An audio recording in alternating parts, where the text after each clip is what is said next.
Welcome to the Jeremy Boring Show, Wednesday Live, joined by, well, they wrote down things I'm supposed to say about each of you. I'm supposed to say that you're an actor. I'm supposed to say that you're a producer. I'm supposed to say that you're a writer. But to me, you're just an alter ego. Yeah. Siaka Massaquoi. Thanks for being here. The same. Wait. Yeah. Wait. It's not, it doesn't really work. Without the glasses. And the hair. That's right. It takes a, shocking as it is to hear, it takes a lot to make Siaka look exactly like me. Yeah. Especially since I stopped growing my beard the way you did. Yeah.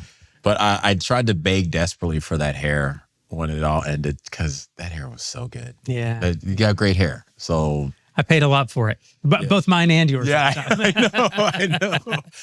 The president of Boring Media and creator of our logo, if it's boring media, which isn't a great logo, really, but he came up with it. Also not a great claim to fame either. Jon Lewis. Glad to be here. Yeah. And the host of Ungoverned, and the first time that we've gotten to meet each other. So while it's like my dear friend, a guy I just met. Shawn Farash, thanks for being here. Thank you so much. Appreciate it. So fellas, it's Wednesday Live, and the way that the show works is, well, we just talk. And there's no, kind of the premise, I think, of the show is for there to be a fair exchange of ideas made in good faith between people who either like each other or just met. Or don't hate each other. That's like a prerequisite. Right. What it isn't is a debate show. I mean, we can mix it up if we want to. If there's some things we want to argue about, let's don't be afraid to argue about them. But we're not really going for rage bait or clickbait. We're just having conversations on the show. And, the biggest thing on my mind this week, and I think, I suspect a big thing on everyone's mind, is the treatment of Erika Kirk. In really over the last year, but in particular, just since the shooting at the White House Correspondents' dinner in D.C. over the weekend, there's so much about the shooting that's noteworthy, so much that we should talk about just from a news point of view. But to me, the most telling moment of the whole thing is there was a video of Erika, a very brief video, 20, 30 seconds, weeping and saying that she wanted to go home.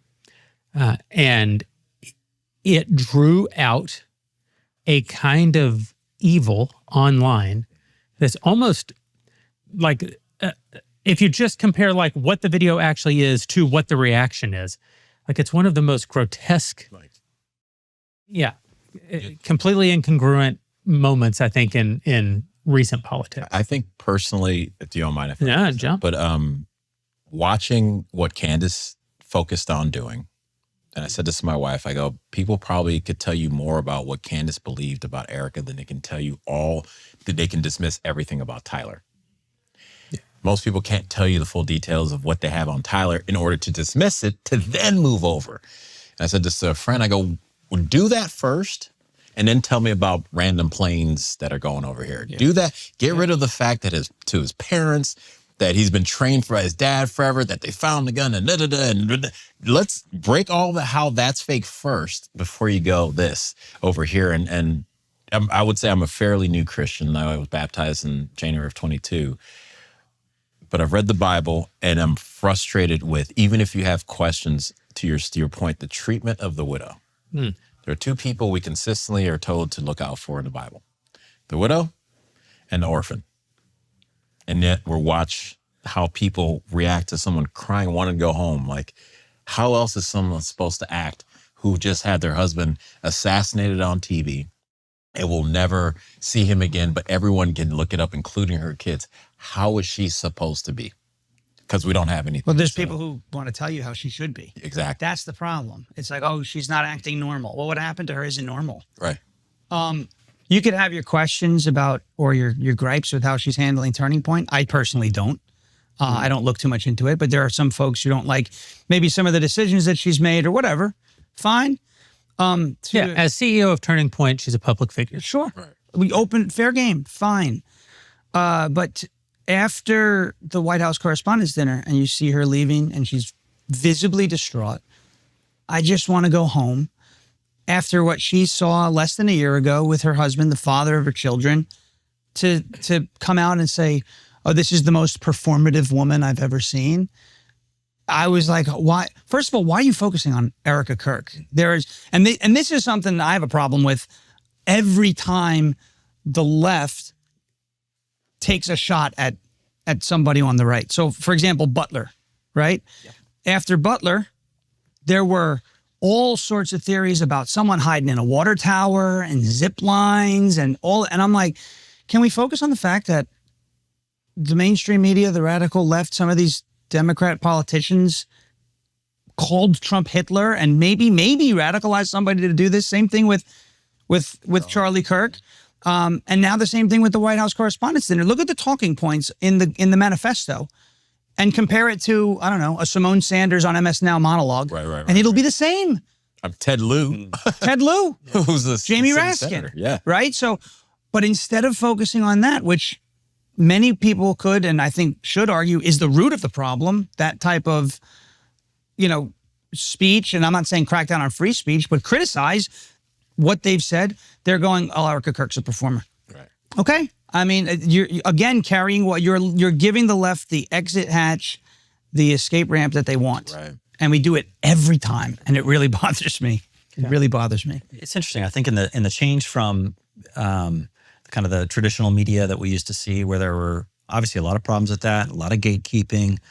We obviously celebrated the rise of the podcaster and new media and a new kind of freedom.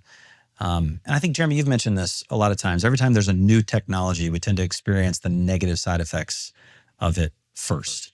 Yep. And so, obviously, with that freedom, you get a lot of stories that we never would have gotten before, a lot of fraud that's been exposed. Sure. But yeah, the rise of Candace Owens and even Tucker coming out of a traditional media setting, and highlighting these kinds of things and turning what should be our great tool and great resource to do a lot of good in the world has turned what, even in this case, a tragedy that it at first was rallying a lot of people. I mean, I heard the gospel proclaimed more on national TV and broadcast and, I mean, all over the place after the death of Charlie, which of course is an honor and a credit to his memory. Right. And so you just had this moment where you thought, oh, this is so fantastic. Here we go. Like, this is really going to...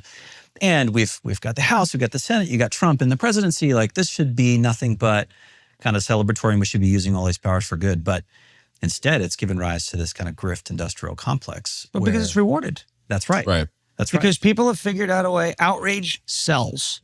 Okay. In December of 2024, you all probably remember the story of the drones in New Jersey. Yeah. I was sitting there going, have we lost our minds?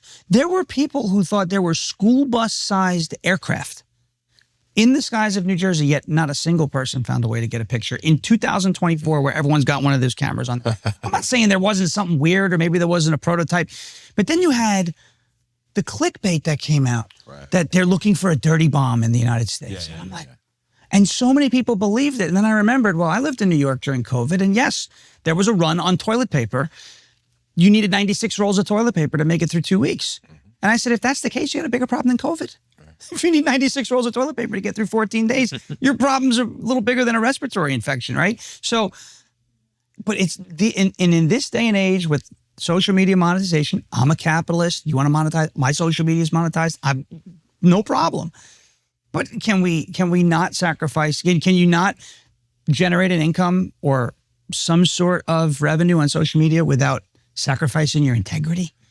Well, apparently we can't do that anymore. Well, I think to that point, there's some that fall, but there's some that have to have had integrity to begin with.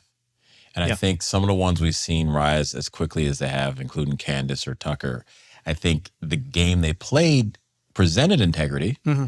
You know, like, oh, it looks good and worked here. But then you usually kind of tell who the person is when the bullets really start to fly. No pun intended, or when it really gets shaken. And I think that when you lose someone like Charlie, and we lost someone like Charlie, it really shook a lot of people, including her. And I think that in what I saw, because a lot of what I saw initially was someone who wished they were in that position.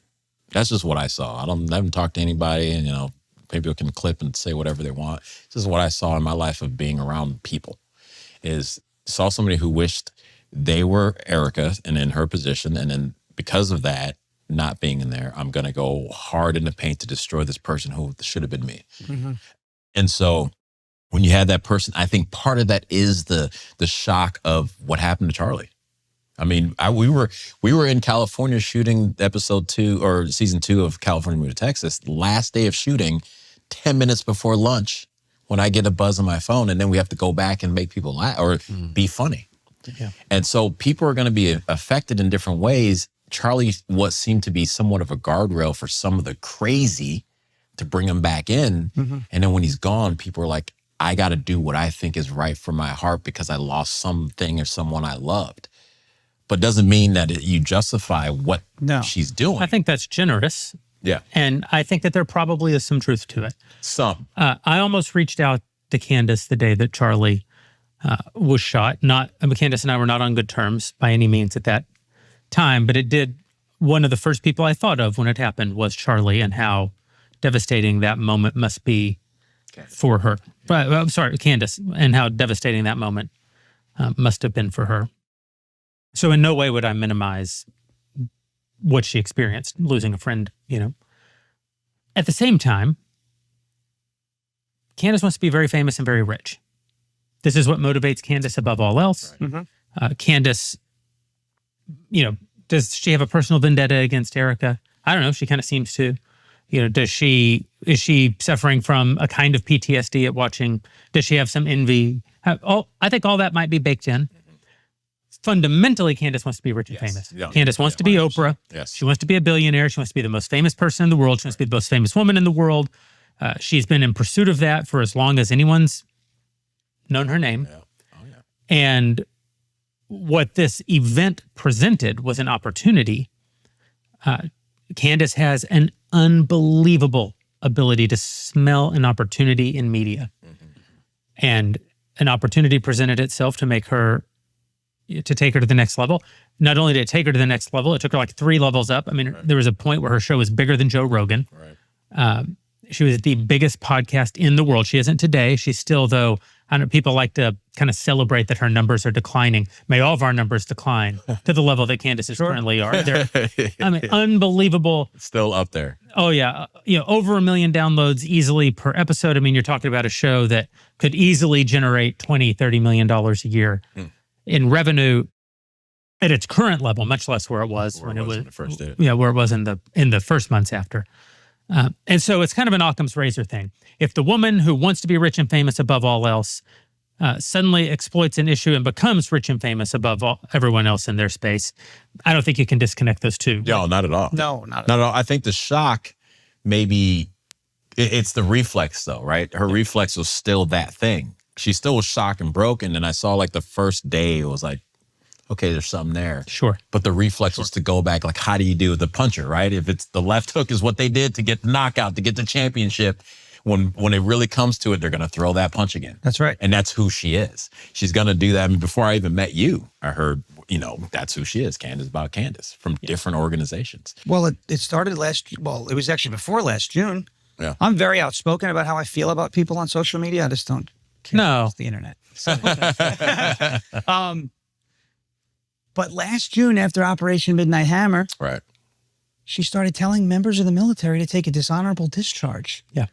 That's basically a felony. Yeah. It follows you around to places you go to work, can't own a firearm. Right. And I'm going, she talks about America first, America. You're telling members of the military to take a dishonorable discharge to fight your battles? This is Candace first. And a lot of people saw it then, and then a lot of people who were turned off by, her conduct obviously were extremely turned off after she showed everybody who she was after Charlie. So, there's sunlight is the greatest disinfectant, but like you said, it did contribute to her growing her audience. Well, there's something that I forget where the book, and maybe you guys can correct me if I'm wrong, or you can give me the name, but they said there are two groups of people in a movement. There are the true believers and the ones that will do anything it takes to get to the top of the movement. Mm-hmm. The true believers aren't the ones that usually especially initially or in the middle of it, are the ones that rise to the top because they're not willing to compromise who they are to rise to the top. The ones who want to be number one will do whatever it takes while spewing the things like, hey, I'm a Catholic now, blessed are peacemakers. But I'll just say, I'll give you the, cliche Christian, verses to go, oh, well, maybe I'll think that, even though David was a peacemaker because he took out the enemies and he was blessed like crazy, right? And so I think we have to, what's happening now, which is still a good thing, even though Charlie's not here with us, and that I think that was a turning point, no pun intended again. But it's starting to filter out the good from the bad.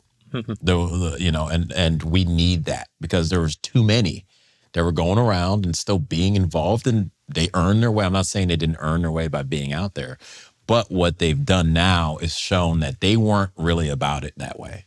They were just whatever it took to get to the top, and they were spewing the stuff, right? And they have talent. There's not saying they don't have talent. They have these things to make it work, but when it comes down to the core, they're going to compromise, as we saw them go like that. Oh, well, there's a real phenomenon that happened. You know, I've said many times, media draws people with narcissistic tendencies. I include myself in this. Anyone who's ever had the idea of like, I think I should point a camera at myself and people would be interested in me. You know, like, I'm great. I'm great. Yeah, everyone should know that. Everyone should listen to me for hours. I remember once talking to Jon Voight about, I don't remember what topic we were on, and he started telling me about preparing for his role in Runaway Train. Oh yeah, which is one of the great Jon Voight pictures. And he was talking about how he would sit in front of a mirror and just work the muscles in his face and work these expressions and just see what his face was capable of communicating in subtle and pronounced ways. And I was watching him do it, and I thought, and listen, Jon Voight is one of the most lovely human beings. Genuinely, I absolutely adore this man. But we're crazy. People who want to be on camera are crazy. Yeah. So of course, political media draws that. Yeah. And that kind, it doesn't. I'm not saying that everyone in political media is a narcissist. I'm saying that everyone in political media or media broadly has some narcissistic tendencies. It's definitely high ego. It's definitely high ego, and there is a thing that happens to people the closer they get to true narcissism, where they become vulnerable to narcissistic injury, to ego injury. And if your entire relation to the world is driven through narcissism, if you see yourself as the central figure in the world, I had a clinical psychologist once who is acquainted with Candace tell me, that she certainly is very high on that index. And one of the things that he said about her was, people who are high on that particular index, you don't think about truth the same way that they think about truth. They think of truth as something that emanates out from them. right. They speak and it is. Because they are the God of their world. They are the central figure in all of creation. Whoa. He said, and so you often think that you catch Candace in contradictions, but there are no contradictions. Not in her mind. Not in her mind. Right. Because whatever she says has to the extent that it has efficacy for her in the moment, it is. And if she says the exact opposite thing because it has efficacy for her in the next moment, well, that is too. And we see that with a lot of things that have happened with Candace over the last even hours and days and weeks and months, where she'll say with complete authority that she did or didn't say something, that something did or didn't happen. And listen, she usually hedges with some sort of plausible deniability rhetorical techniques, but she's lying. Right. Except that from the way Candace operates, she isn't lying. And this is why people at home don't fully appreciate how much people in media can lie to you. Because you have you who don't point cameras at yourself, have a way of approaching the universe and approaching the question of truth that is very different from how particularly highly indexed narcissistic people identify with truth. And so when you're one of these people who sees yourself as truly at the center of the universe, when you endure a blow to your sense of reality, which is self, it forms an actual psychological injury that is another thing that most people, like we all feel pain in certain moments or embarrassment in certain moments, but we can't relate to true narcissistic injury. Tucker being fired from Fox, the number one guy on the number one network, the king of the world, he is at the top of the mountain. He thinks he's untouchable. Everywhere he goes, he's either beloved or hated Right. feared or and then Rupert Murdoch just goes, no. And now a lot of Tucker's politics, I was kind of John the Baptist about Tucker, like in 2018, I was saying, man, I think Tucker Carlson might be the most dangerous man in American politics. That's true. I don't think you said I think. No, I said he is. Yeah. Wow. I said that he is. Now, and then there was a moment. Plays that character. Yeah, well, there was a moment it's because he was saying at the time that he would lie for power, and I'd never heard anybody just. Whoa. He did say that. I do remember.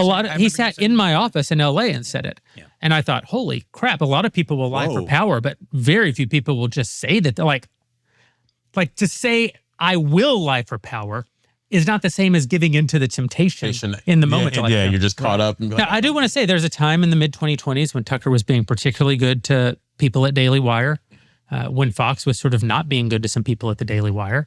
And I had a moment of thinking that maybe I'd been wrong about him and recalibrating my view of him. But I think that original view held up, right? Over time, it was that original view that played out. But it's easy to see that Tucker through the lens now of a guy who's suffering from a real injury to his ego. Absolutely. And now he's going to show everyone that he's bigger than Fox, that he's bigger than everybody. And he'll say or do, when people are like, is he taking money from Qatar? I don't know if he's taking money from Qatar. Money is hugely motivating. Yeah. But a lot of times when you take money in politics, it's not taking money to say something you don't believe. It's taking money to say the things that you do believe. You end up associating with the people who share your interests. Right. A much more plausible explanation of the Tucker phenomenon is that it's injury to ego. He'll now do anything to demonstrate that what was done to him was wrong. And same with Candace. Candace was at Daily Wire. It was humiliating that we fired her. She's done very well for herself since we fired her, since I fired her. She's done very well for herself, but it was still an enormous wound to her ego. I suspect it was a wound to her ego. The way when Charlie softened on her in recent years, it's easy, and I can relate to this. I suffered an enormous blow to my ego over the last year, and I have some narcissistic tendencies. I mean, I'm sitting in a room with 7 cameras pointed at me at the moment. So well, some of them, they're all pointed at you? Oh, man, what we been doing? So you talking to a narcissist here? No. Where's my camera? That's funny. So I can speak to this with some sympathy. So I can relate a little bit to these sorts of things. I will say, though, that despite my narcissistic tendencies, I also know that I'm not a narcissist. Right. I know that while I feel that pull, I know myself well enough to know that that's not ultimately where I come down on my relationship to the world. And I think a lot of that's just Christianity, honestly. Like a lot of that's just the gospel. I was going to say, can you be a narcissist and really be a Christian? No. Pride is that's what the devil did, right? So that's right. Lucifer fell because of pride. So. The only right orientation between man and God is humility. Mm-hmm. I will say that for me, humility is a struggle. Right. But that doesn't mean that at the end of the day, I'm just like a victim of that struggle. No, I participate in that struggle and see what those things are and surround myself with friends who will call your crap out when you drift a little bit too far in one direction. But I can relate. And I can see it when I see it happening in our movement. Right. That's the other thing. And I've kind of dominated for a minute, so I'll kick it around. But the other thing about my proximity to the movement, I've helped a lot of very famous people in this movement become very famous. I've helped a lot of people who were already famous in the movement become even more famous. And this, of course, we know the names of many of those people. But even before the Daily Wire and my sort of front-facing life, I had an entire other life in West Coast politics and in sort of young Hollywood where I had Friends of Abe, where I had similar exposure to these sorts of phenomena and people who were going through these kinds of experiences. And so I can just see it in ways that probably other people aren't as familiar with it and don't see it. And I think that it's the most plausible explanation for most of the sort of bad behavior that we see at the top in our space. Fame is corrosive, power is corrosive, money is corrosive.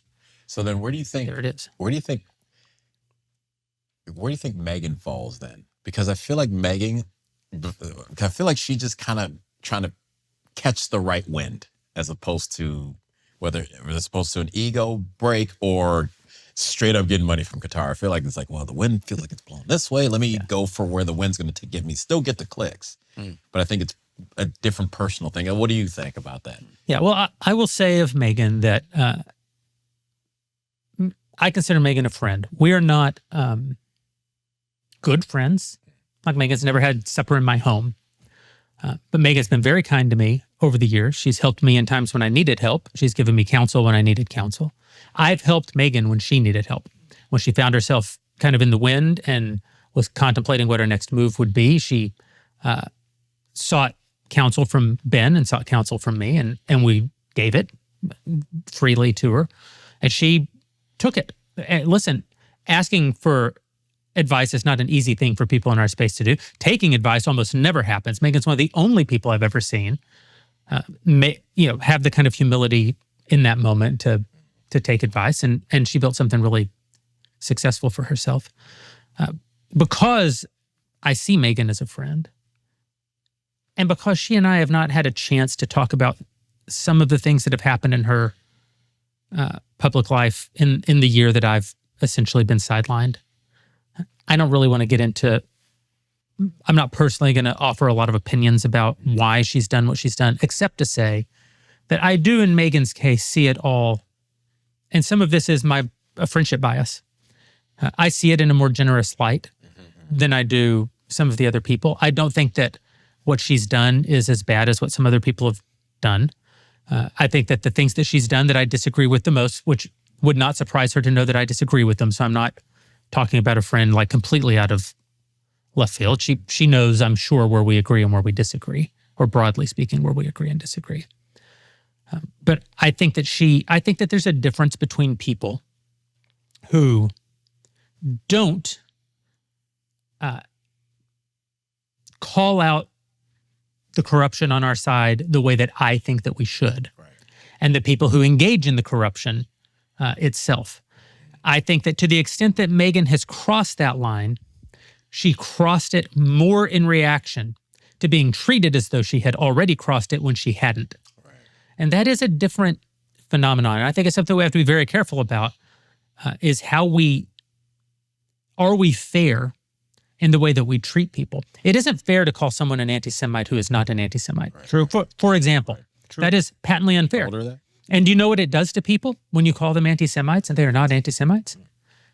It doesn't make them particularly like the people that are accusing them of those things. It's like the left being like, "Oh, you're a racist. You're a racist. Great. Can I join your team now?" Exactly. Like, that's right. Right. Yeah. And I think that, listen, one thing that's happening in the right-wing civil war, the podcast war, the X wars, or whatever we want to call it, and I'm not using this as a justification again of all of Megyn's behaviors. I think that she has done some things that I wish that she hadn't, but I also think that the people involved here are humans. They're human beings, and when you're unfair to human beings, you drive them toward reactions. I spoke to James Lindsay about this as relates to Chris Rufo and Matt Walsh.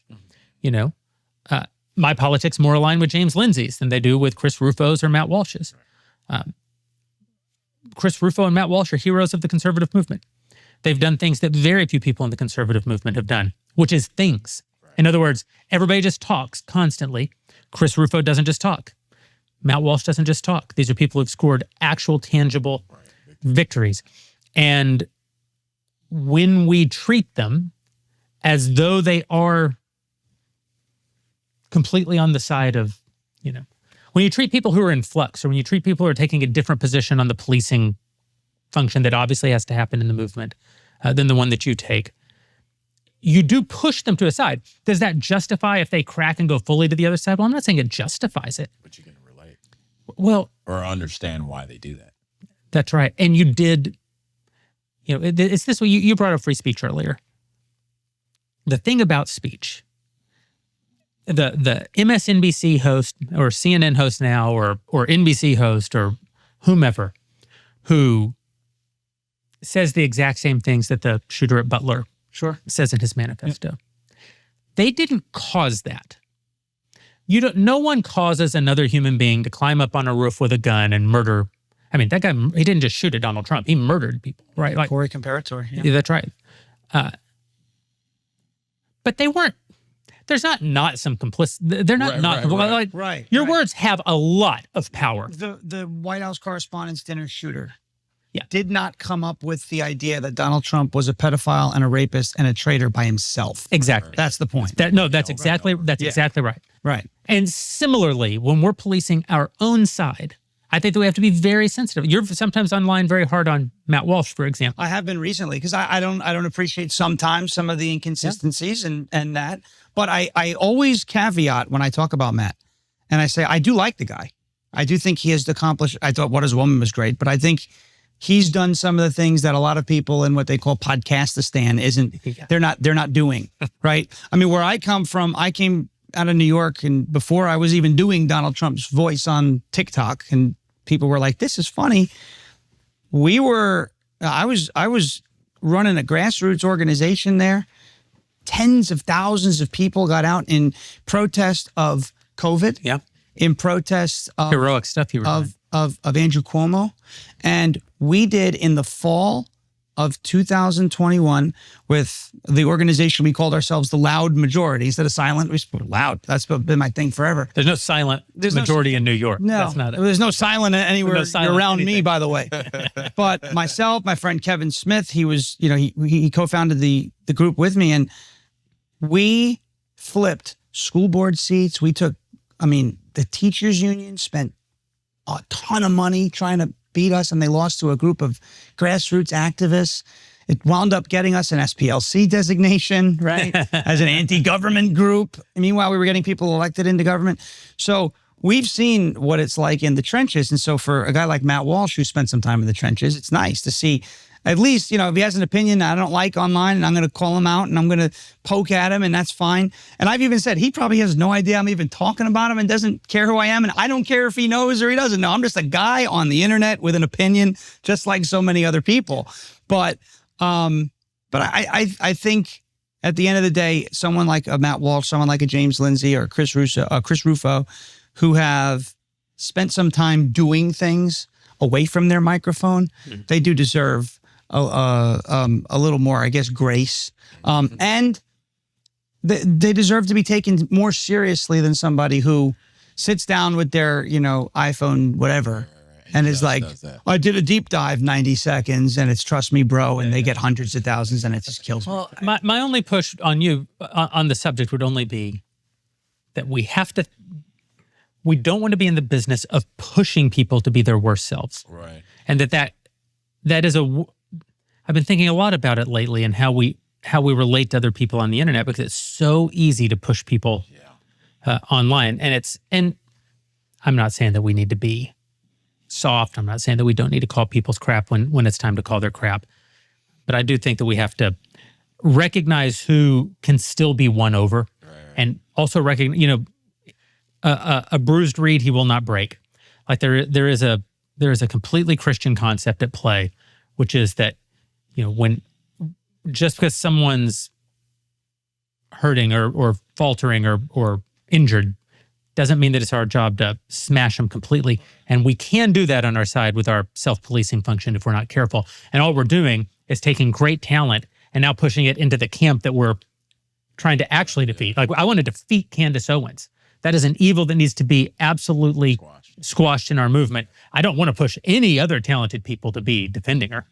Yeah. That's fair. Yeah. I think it's a careful line to follow too for anybody who's on screen, given everybody has some narcissistic tendencies, who's already doing that. Probably one of the things any of us are most addicted to is the stats. Like, how many views are we getting? How many clicks are we getting? And it can be a hard, I think, thing to understand even within yourself. Am I doing this to call someone out for a corrective influence in the movement? Or am I calling someone out because the podcast wars get a lot of clicks right now? Right. And I can make this big statement. I can attack sometimes, especially people who are bigger as well. And then that's always a challenge. I think it's good to have counsel, around as well. You mentioned it there, Jeremy, too. What makes me nervous in the movement too, with a lot of personalities, is when we start defining truth according to those metrics as well. So you'll see, certain hosts and say, well, this is how big my audience is, or this is how many views I got this month. Which means then you're just right. Right. Which means I'm right. I hate that. I hate that more than anything. Yeah. Where you say, because I remember when I was new to social media, right? 2009, I created a Twitter account and, Facebook and all this. And it was always like, oh, if this person has a large following, what they say is probably true, because that many people would never follow somebody who would lie all the time, right? No one who speaks German. No one, right? And then I realized, wait a second, though. CNN exists, and they lie all the time. Dude, and they're still in business, right? So that but that's a great point that you made, because I always say it all the time. Now, when I post a video or something and it gets a lot of views, does it feel good? Of course. Oh, yeah. Feels great. Yep. But if it doesn't, is that going to ruin my day? No. I'm going to go, all right, well, I guess that wasn't good then. Or maybe it was good and it just didn't, whatever. I'll be back tomorrow. But the folks that are going, whoa, and I'll get it all the time, oh, you got ratioed. And I'm like, what is that? Go take your ratio to supermarket, try and buy something with it. Tell me what it gets you. It gets you nothing in the real world. And that's my biggest thing, is that we place so much stock into internet stats when you're off that app. What do they mean? I mean, and I'm not saying they're wrong things to chase. Success, I think, success is a great thing. If it's the thing that you're putting yourself to, and you're putting your talent out into the world, and you have something to say, then you should try and do it well. And well largely is measured by how many people actually tune in. That's right. I think what's a challenge is it still is a measure of the audience also. And I think all of our hope is that there's a good audience at the size that we need. But that's also the battle that's taking place. You create the audience when you broadcast out into the world. And so I think to your point, Jeremy, you're not just trying to move the other talent who are speaking in the movement, but you're also trying to move the viewer. And right now, I think, given the credibility that Tucker had, he has swung an enormous audience, and they don't even realize it, right? They just, because of all the trust and the faith they had in him, which was largely imbued from Fox and the platform that he had, he was able to move them dramatically, even and many fundamental views, right? Even if some stayed over here, the amount that he was able to. Nice. And so now what he's done is he's really created an audience. And that's why you see, I think, so many other people starting to take those positions, is because they're going after that audience. It's big. You can get the views with it. And so I just think that's the challenge. It's not that we shouldn't go after the views and we shouldn't go after the audience, because that's the whole point. You're trying to move an audience into, the good and entertain as well. But you just got to be careful. I think I would say it like this, that if you are trying to capture the audience is going to capture you. Right. Yes. The only correct way to pursue success in our business, because you have to pursue success. This is expensive. Life is expensive. You have an obligation to do well, an obligation to be paid. Bills need to be paid. We're supposed to be builders. We're supposed to be creators. Right. We're supposed to be influencing. We're influencers. We want political change. We want to participate in political change, cultural change. All that requires success. But if you're trying to figure out what the audience wants to buy so that you can give it to them, there is success to be had over there. If that's what, there's a ton of money. Ultimately, though, you will make pornography. But this is what the internet is. This is Candace. That's right. Candace is the bride of. It's rhetorical pornography. Yes. Right. That if your number one goal on the internet is views and money, I know what you should make. Yeah. I know where all the views and all the money are. OnlyFans. That's it. It's not a joke. 100%. So that can't be the top priority. It's a priority, but it has to be your priorities have to be rightly ordered. And the desire for fame, the desire for influence, the desire for money, the desire for views, it's all one thing we're talking about in this space, has to be subordinate to the desire to say things that are true. Right. Yes. To say things that you can live with, that you believe, to rightly represent your mission in the world as successfully as possible, to the largest number of people possible. If you start by thinking, what does the audience want? Wrong. You have to start by saying, what am I supposed to say to the audience? Jeremy, I say this all the time to my audience, and sometimes we get it's not bad, but I'll say, rule number one, I may not always tell you what you want to hear, but I will always tell you what I believe is true and why I believe it to be true. We get into this debate all the time about the auto pen, right? Yeah. Trump said he's overturning the auto pen. And I said, guys, I don't think so. What do you mean? The president has to sign it with his hand. I said, it's not what the Constitution says. And we go through the whole thing. And, even today I said, they go, why can't we go after Fauci? He's pardoned. The auto pen pardons are invalid. They aren't, and we have to do that. But I think it's healthy because why? What are you doing on a like you mentioned? What are you doing on camera? If all you're doing is repeating what your audience wants you to hear, what are you doing? You'll eventually wind up. Numbers. You'll eventually take your clothes off. You'll eventually take your clothes off. You eventually have to. It's how Howard Stern became Howard Stern. Yeah. They're shock jocks, and it's like it's no longer exactly. It's no longer. Am I going to be enlightened by what this creator has to say today? It's what are they going to say next? That's going to ooh. And that's Howard, right? Yeah. And Howard Stern built a great career, but it was like you turn him on and it was like, I wonder what he's going to say today. Yeah. Not because you're learning anything, because he's entertaining you. And entertainment's fine. But if you're putting forth this idea that I'm disseminating truth, but really all you're doing is saying some outlandish, outrageous things without evidence and pointing to data points that aren't actually there and saying things that the group that's watching on YouTube wants to hear, then you're not really pursuing truth. You're just, as you mentioned, you're just taking your clothes off, essentially. It's been interesting because I've been censored since 2020. California really wanted to come after me, especially on social media. Just because I've blocked you and blocked your calls. It's not censorship. What else am I supposed to call it, Jeremy? I played you for a year. No. You're supposed to call it a restraining order, my friend. Fair enough. It's hard for me to parse that out. No, but because my friends and I, our channel grew real quick and then boom, shut down. And then there was a piece of me that had to get to a point of okay, am I going to put my up or down based on the numbers I'm getting when I know for a fact I'm actually from places I can't even touch being subverted? No. So, and this is not to say that when I get the numbers, I'm like, all right, we're in business, baby. And then it's 2 minutes later, what happened? Yeah. Right. And I don't feel that does happen. But when I found out that I was being censored, I was like, okay, I have to make a decision to be as consistent as possible. If I can be consistent as possible, there's going to be times where that statement of who I am or what I believe in this moment will get all the views or not at all. But I know when I look back, I can look back and go, at the very least, I was consistent in what I truly believed in, not what was the hit for the day. And I'm hoping in the long run, because I don't have some of the numbers that these people have and they're talking, I'm hoping in the long run that people can look back, my kids can look back and go, I knew who my dad was. The body of work will speak for itself. Exactly. And I say it which doesn't always lead to money, but that's a different story. It's the same reason why you don't microwave your steak. Yeah. It's done quick. Yeah, but it's gross. Yeah. Right? Or you can cook it nice and low and slow. Right. And let it soak for a bit. That's it. We're in a microwave the steak generation because we need it now. Right. And I'm going to go get the views now. And that's great if you can go get the views now. I can do it very well, by the way. I do it very well.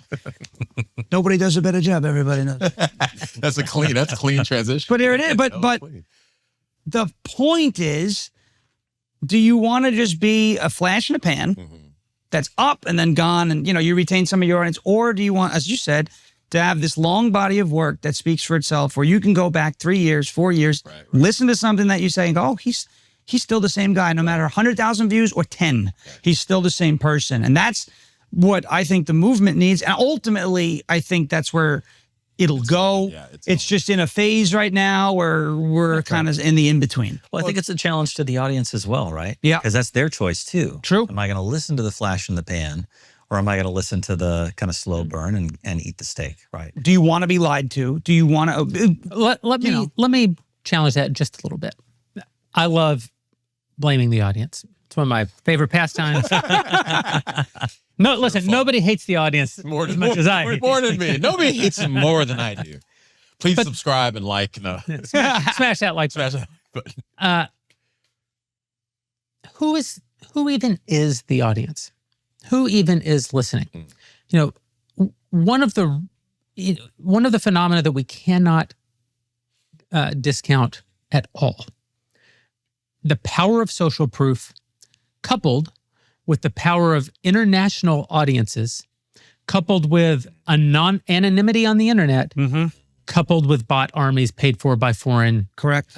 state actors. Botting is a thing. Botting is a thing. Oh, yeah. And there's both botting, which is obviously artificial and paid for by foreign governments, but then there's also like Arab Muslims in the Middle East who are also on the exact same platforms that we're on, because we're not just talking about American politics with Americans, we're talking about American politics with an international audience. Right.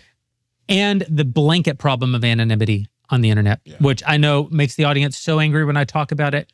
Anonymity on the internet is bad. Yeah, it's cowards. It is not good. Yeah. And everybody's like, I would lose my job if well, first of all, if there were no online anonymity, conservatives wouldn't lose their jobs because 80 million people voted for Donald Trump. That's right. And they can't all lose their jobs. And they can't all lose their jobs. Right. Anonymity allows them to punish the ones who get caught, as opposed to just having to face the fact that it was the majority of the voters, right?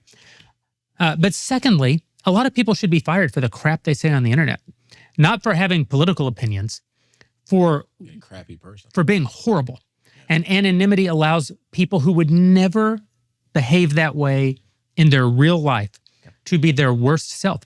And social proof, which is one of the most powerful forces that exists on planet Earth. I mean, they've done studies, I talk about this a lot.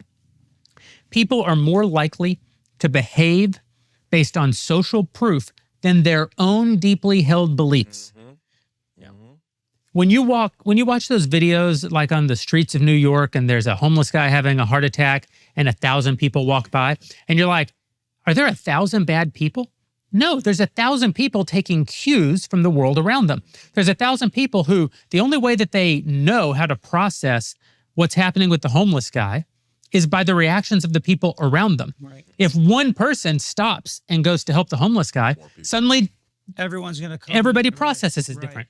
And so when you have tens of thousands of paid bots on social media who are the first to respond to something, and they all say Christian father in their bios, by the way, it's the most popular thing for them to say in there. Really? Yeah. The most popular bio for a bot on X, Christian father. Christian husband father. It's usually like at John 322-551. Yeah. I've seen that. I was like, oh. When 10,000 people, they get me every time. Man. That's why my numbers suck. Damn it! I should have talked to you guys sooner. It's true that when 10,000 people say Erika Kirk is fake, right, and that's the first 10,000 comments are fake, not buying it. Well, then real people actually see Erika Kirk's behavior differently. Yeah. Because there's so much proof. It's proof that 10,000 people also saw it as weird, even though it wasn't 10,000 people. And you have people on X and on other social media, when they see those bot comments, they will point to the bot comments and say, we'll see, I love this, read the room. Read the room. And I'm like, but who's in the room? It's the same. Is the room with you in the room right now? Where'd the room touch? That's funny. It's the same when Candace is the top podcast. That's right. Actually, for so many people, validates everything that she's saying. Right. What was it? Argumentum at Well, Popular. you mentioned that before. Yes. You were saying that's basically the expert stats. Yep. You point to the stats, and that is the way you measure, how true something is that somebody is saying. But on the reverse side too, the audience, to your point, when they see that, they think, oh, that must be, right. There must be truth in that. And then clearly she no one reinforces is objecting it. She uses we language, we're not buying it. We can all see it. All of us, everyone, no one buys this anymore. But we know. See, but that one, Which she stole from Finding Nemo. She stole that line. Yeah. The turtle said, you never really know, but when they know, you know. She stole the line from Finding Nemo. But like, that whole we I got you, stuff crush. and they and us, and I'm just like, what's going on? Like, that's very Legion. It's also I think all of this, Seth Gruber did the 1916 project that you guys had on there. Amazing guy. We used to go to church together. He said something to me that blew me away. He goes, every battle, every war is a proxy war for the spirit. Every single one. Regardless on where it starts, how it looks, how it's designed. When you break it all the way down, what's the battle for? It's your soul. So my wife tells me that all the time. Right? She tells me that all the time. And that this is a spiritual thing. It's not just, there's a deeper, and it's always that. It's hard not to see it that way now, right? Yeah. It's hard not to see it that way, but then when he said that to me and I started looking at the world from that lens more, it made it easier to not hold that pain and that anger inside my chest, because I knew it was bigger than what they can even handle. Like, it's bigger than Candace. Right. Because it's spirits that are working that have been around longer than any of us in this room have been around, that know the gospel better than any of us ever think we can, including her. Well, Catholics, I don't know if they read that. Sorry, Catholics. Whoa. Sorry, Catholics. It is true, though. 'Cause y'all said to me yourself, you don't read the Bible. Where's the other camera? Yeah, y'all don't read it. They don't. Anyway, but it's like this thing and how the level of deception that's going on right now with AI and all these different, I mean, even with the idea of elections and how elections are ran and how, who's the good guy, who's the bad guy, we're being deceived to such a high level that's coming into our homes that once I started to see the spiritual battle was more involved than I ever could understand. I don't have that visceral towards Candace as I used to when it first came out with how she came at Charlie. Well, since you've now lost me, Megyn Kelly as a friend and a billion Catholics, I want to know 2022. Yeah. How did you become a Christian in 2022? Well, adult conversions are really interesting. Well, because I was in Hollywood. I lived it all. Can I be frank on here? I lived doing lines off naked chicks. I did that. I was going Hunter Biden there? Not that time. Me and Hunter, I lost his number. We don't want to talk about it. No. But, I lived in a world where it was go hard in the paint on the left. It was, I was an actor in Hollywood and I'm drinking every night because I work in a bar, but like, that's what you do. What bar were you working? Oh man, different ones. I did Prime Grill. I worked at the Green Door. You worked at the Green Door? Oh yeah, I opened the place. Oh my God. Oh yeah. No, I used to hang out with Michelle Rodriguez. Isaiah Mustafa was my manager, who's the Old Spice guy. There was so many different people who would come. Dude, you made me drinks. Did I? I probably did. I'm sure of it. No, I probably did. Terribly too. No, I made great drinks. That's a whole nother thing. But in going through that, man, I was sitting there in 2020. I voted for Trump in 2016, and I'm working with a couple people, and my career is actually starting to take off because I also stopped drinking at the same time. My career's taking off, but I'm getting closer and getting further into the world, and I'm starting to hear how they think about Trump supporters and everyone else. I'm like, these people are crazy. COVID hits. COVID happens, and I'm watching this stuff, but what was more important was how our industry had a bail fund for all the people destroying neighborhoods, including the south side of Chicago where my mom lived.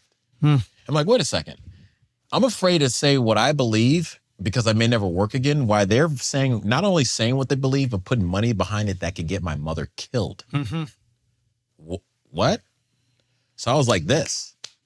So I started going to the Trump rallies in Beverly Hills. You know how they got amazing. I think, God, if the world was right, that could have been such an amazing documentary with how that built up from like 100 people to 10,000 and Dennis Prager's dancing with Israeli Jews over here. And we're in the middle of like Santa Monica, like having dance parties. And I'm just like, this is amazing.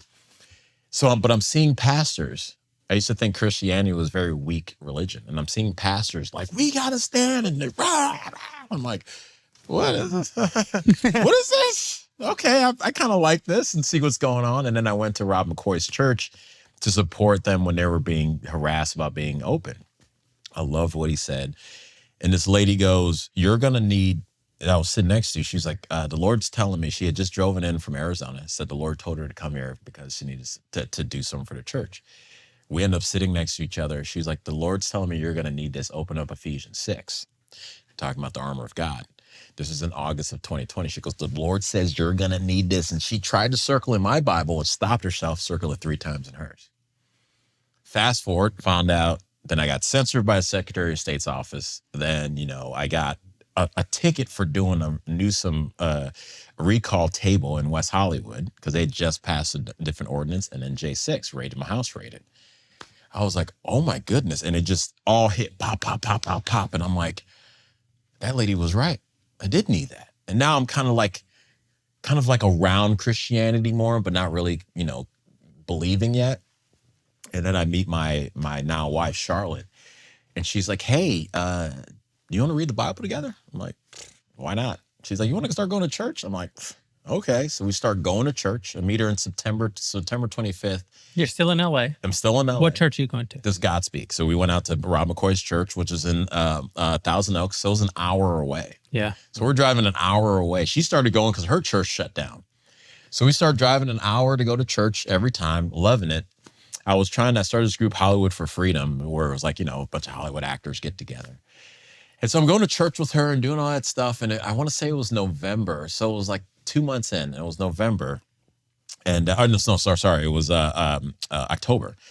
And I go up to Pastor Rob and I go, hey, can we make an announcement from the pulpit? Because it was kind of everyone kind of knew that church. They were starting to support it. I was like, if we make an announcement here, we'll get a lot of eyes on what we're doing. He's like, no. Do you want to come to Mar-a-Lago with me? I was like, what? What's going on here? Baby, I love you. It's like, let's go do this to a Turning Point event. And so it was a Turning Point event, and it was the first time he was going to bring out faith. Charlie's bringing out the Turning Point of Faith. So I go there. I get to meet Charlie for the first time. I'm around a lot of pastors. John Massaquoi is one of them. And I'm meeting these guys, and I'm like, wow, these are powerful men. These are men I can look up to. These are men that I want to be. Fathers taking care of their home, loving their wife, but being, warriors in society for the betterment of our society. And I'm like, I could do this. I'm like, this moves me. Like, this feels like this is what I actually have been waiting for, is to be full of real purpose, not just, hey, let me book a series regular, right? And so come back home and just being compelled to this. I'm like, Charlotte, I think I want to get baptized. She's like, yeah. She shared her baptism story of May, or that in 21 is when she got baptized. So I was like, let's go for it. And January 1st of 2022, we had a pastor friend come over our house. We had some people over. ended up being like 25 people showed up at my house. We did a whole service, had a pool in the backyard, dipped that, got anointed with oil. It was amazing. It was an amazing experience. And at the same time, my wife and I, or my girlfriend time, were reading the Bible. So I'm starting to unlearn the lies that I believed about the faith that kept me away from the faith. And now when I'm seeing it, I'm living in it, I'm just like, all the answers are here. For anyone, go read Romans 1 all the way through and tell me we're not living in that right now, or that's not what's going on. When I read that the first time, I was like, that's it. I said, you can't tell. Like, it's just true. I may not like some of it if it's true, but it has nothing to do with the fact that it's true. And in the world where COVID did its thing, we got to be in truth, y'all. And so from then I was like, that's it. I was like, everything you're showing me, prove in this book even more. But I had to read it so I could be biblically literate. So someone like Newsom can't try to push Prop 1 through by saying, love thy neighbor. So then kill babies at 9 months? What? Right. And that's what he was using. But me 10 years earlier would be like, yeah, you love him. Leave him alone. Let him do what Or are we called to something higher, something greater? And then I knew. So it was an easy decision to be a Christian. It's not always easy being a Christian. So I am happy I'm here. It's, lost my Hollywood career, but other things have opened up in such a way that I never thought I would be able to do, let alone do. So, now we're here. But the biggest acting job you've ever had was Black Jeremy. Was Black Jeremy. No. That's the thing. That's the truth of it, though. The biggest campaign, all that stuff, was no agent, no manager in Hollywood, no crazy auditions or anything like that. And so my creative life, I've probably done more creative things since 2020 than I wouldn't say overall in Hollywood, but in a shorter amount of time overall. Like the last 4 or 5 years to get a campaign, to be in movies, just to produce a movie recently because of relationships that were built, because I stayed true to what I believe was right, what I think is right. Even if it's not rosy in the moment, I saw what this has brought me. I saw what trusting Christ has brought me. I'm going to stick with it. Yeah. As opposed to going back and being easy, because I think it's easy to be on the left. I really do. All you have to do is parrot it and go, yep, racist, that's all you have to do. Whereas on the right, when you believe in what you truly believe in and you speak it out loud, some will like it, a lot may not. And then you may never work. So it's like.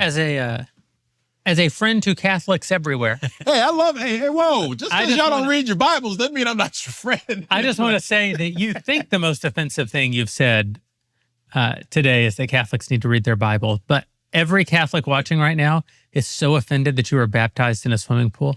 They can't. They're never going to let it go. That's fine. I read the Didache. They didn't. I know where you can be baptized. So there you go. Yeah, come on.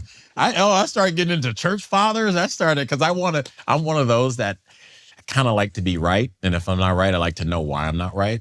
So then, if they want to come with it, I'm like, that's fine. Let's chat it out. Let's teach me to be better. So you talk about what it was like in Hollywood during COVID in particular. And it was unbelievable. I mean, obviously we moved Daily Wire to Nashville basically because of COVID. It was just no longer tenable at all. I don't like to say, actually, I always try to police myself and not say because of COVID. It is not because of COVID. It is because of the unbelievable overreaction of the culture and the government of the state of California to COVID. For those reasons, we moved to Tennessee, moved the company to Tennessee, moved 100 people, and then over time, many hundreds more people. But there's a sort of, that's almost like a metaphor for something else that was happening, which was, I was a big part of conservative Hollywood as far as it goes for the decade leading up to that. And something really did happen where the right was sort of freed from Hollywood in a new way around 2020. And I think all four of us have this unique thing in common, which is that we have functioned in entertainment as conservatives. You were doing activism before you were doing impersonations on TikTok, but you came to fame doing impersonations on TikTok. That's fundamentally about entertainment. That's where a lot of the eyeballs came from. And actually, it was because we were door knocking for a candidate in New York City to get her on the ballot in the primary. Someone said, you got to do that. A friend of mine who I was knocking with said, you have to do that on TikTok. And I said to him, but we don't like China. I get along well with China. It's so easy. He slips in it so easy. And he goes, no, you have to do it. And so I started doing it. But, and then that's ironically doing that. I met my wife on TikTok. Did you She really? commented No way. on one of my videos. And at that time, she had more followers than I did. Yeah. So I told you I don't really care about it, but I did then, I'm so proud of myself for not saying, I met your wife on TikTok. It was right there.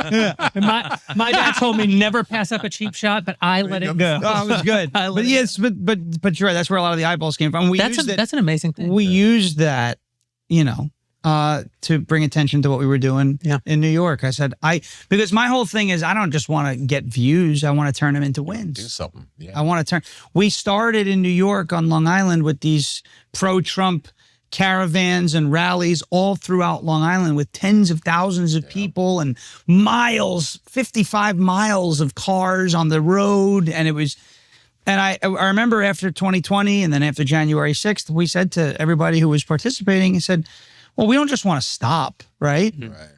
But don't we want to okay, the presidency, I get it. But we could do all that stuff in our backyards and make a huge difference. And that's what happened in 2021.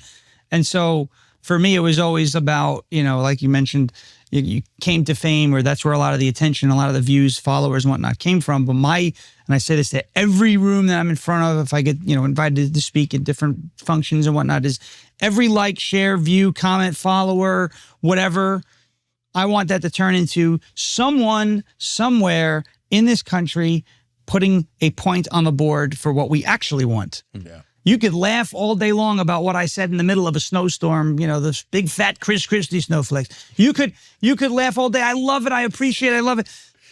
But can we please make sure we don't skip primaries? Can we vote? Get out there and vote. Please. That's it, right? That's my main point there. But it's interesting because our space tends to not be so entertaining at times. Yeah.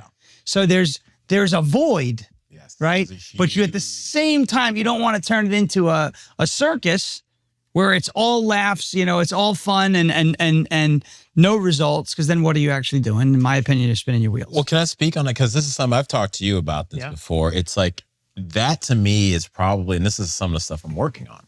That's to me is probably the biggest hole on our side of the fence is that, And Daily Wire did a great job, and Turning Point started turning that around. PragerU introduced itself that information can come out in a more entertaining type of way. Mm-hmm.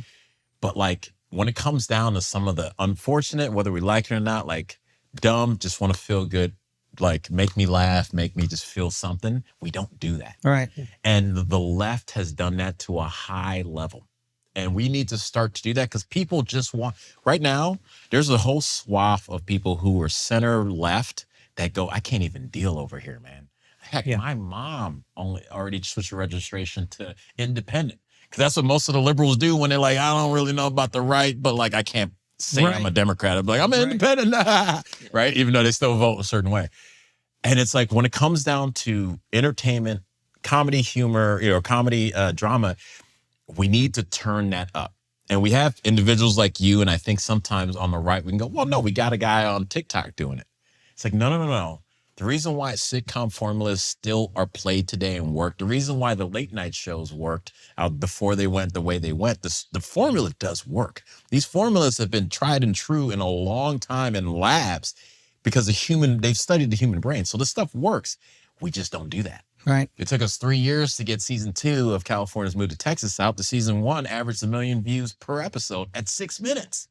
So why are you taking 3 years to come back with something when you know the audience there? Right. Gutfeld's number 1, but it's only 1. Right. Like what? They have 5. Yeah, Colbert, Kimmel, the rest of them. The rest, it doesn't matter with the rest of them, but they're there. Bill Maher. Right. But here's the difference. It had me thinking about what's his name? The guy that was in Texas, Beto O'Rourke.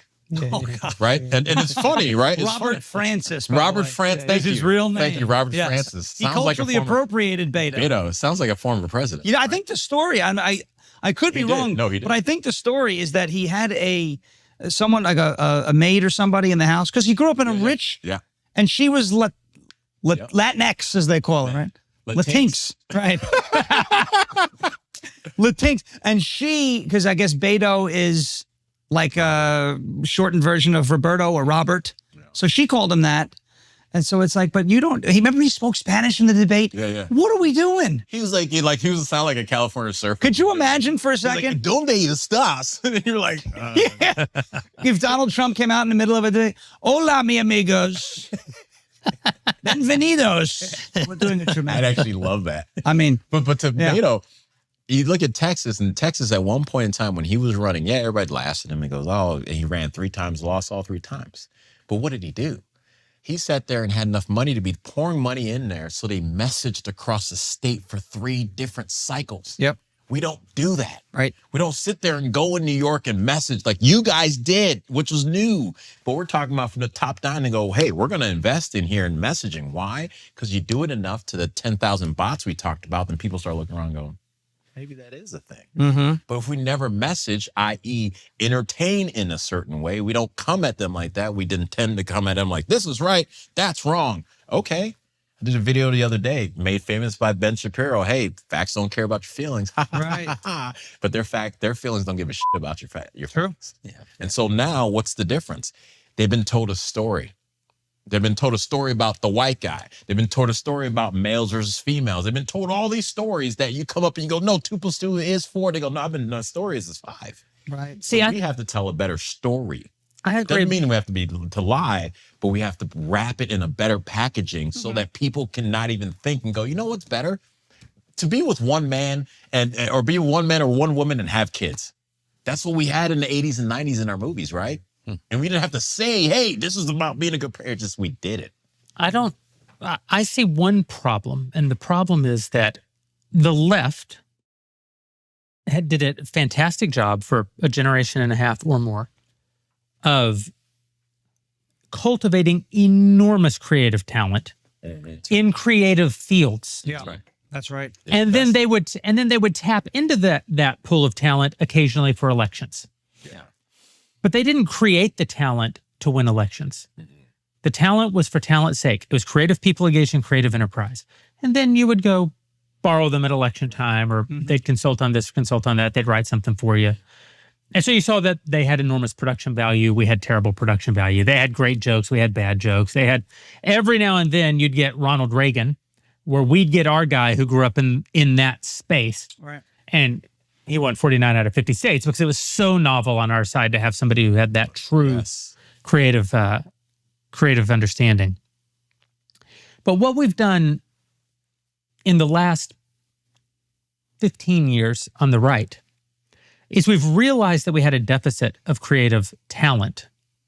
And so we've tried to cultivate creative talent for the purposes of winning our electoral That's the problem. politics. Yes. It's almost like it's forced. It's forced. Yeah. We don't have the base of talent who's actually engaged in creative enterprise wholesale all day, full time, for the sake of story. We're not telling stories for the sake of telling stories. We're not telling jokes for the sake of telling jokes. We're not making beautiful, this is a great influence of our Catholic friends on the right, is this sort of emphasis of late philosophically on the true, the good, and the beautiful, right? This is kind of the language we embraced. But it's just language. The right isn't engaged in a program to create true, beautiful things. We're trying to win politically, and we sort of know that we have a deficit. And so, you have enormous creative ability. You primarily engage in political commentary or political activism, which is much better than political commentary. You do both well. You have enormous creative chops. More and more, though, the opportunities that the right is presenting you are the opportunities to use those in politics. Very few opportunities are presented to you. Not none. Dallas Saunier is a great outlier in this. Shout out Bonfire. Shout out Bonfire. But primarily your skills are just being used for politics.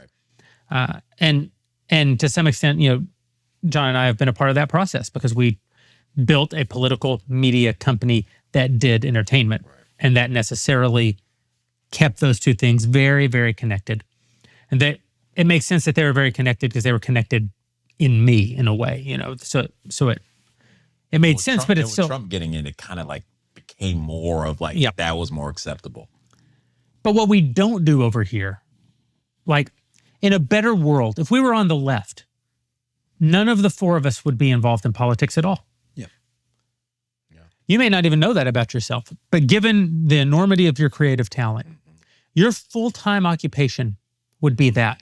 You would feel challenged, you would grow, you would feel fulfilled, you would have wealth, you would have an audience. Every now and then they'd come tap you on the shoulder and say, hey, do you want to get involved in this thing? And it would really help us. And you'd be like, yeah, I'd love to do that. Right. Hey, do you want to come produce the RNC once every 4 years? Right. Yeah, I'd love to come produce the RNC. I could really help you guys make that better. Yeah. But man, day in and day out, you'd be making people laugh. Yeah. Day in and day out, you'd be telling great stories. Right.